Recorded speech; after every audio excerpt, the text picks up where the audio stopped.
I think we're doing a really great job on a handful of things.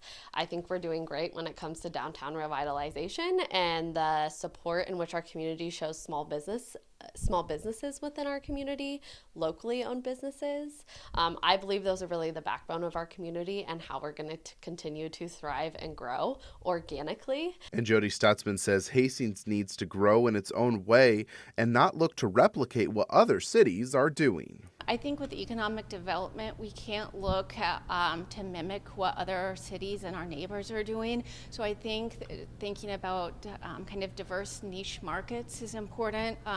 With Heartland Renewables coming, that was a huge opportunity for us, and the bioeconomy is something that I think we really have a niche in, especially being in a rural area. Small business owner Catherine O'Callahan says the city needs to work more closely with small businesses to navigate the regulations behind opening a business. The codes, we have a state, we have a local fire code, and those codes contradict in some ways, and or they are difficult to move forward with. We are spending rent, and it costs a lot of money and time. That seems to be one of our biggest issues, is getting through the process of getting through the inspections.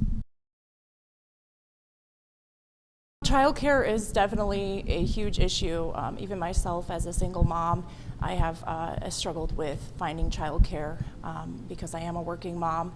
And I think that, again, it rolls back to businesses. Let's get a competitive market. I think that we could conquer that issue by bringing in more competition to bring down the prices of childcare. And small business owner Maggie Esch says having affordable childcare might be a make or break factor for young professionals moving into Hastings. We also need more affordable and more available childcare.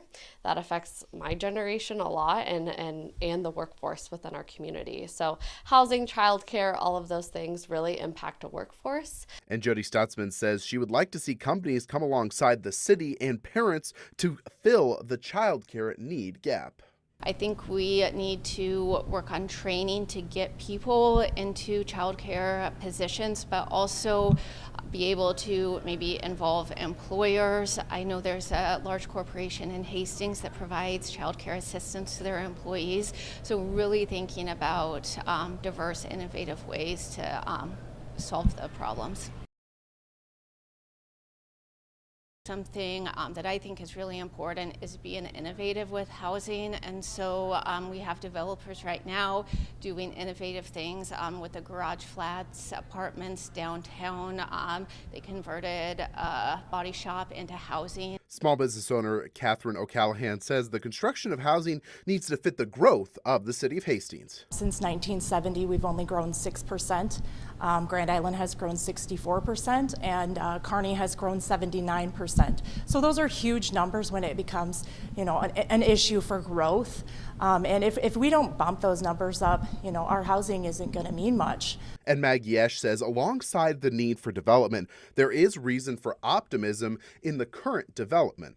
The other things that excite me about economic development is the amount of projects we have going on in our community, from housing to mixed-use development projects.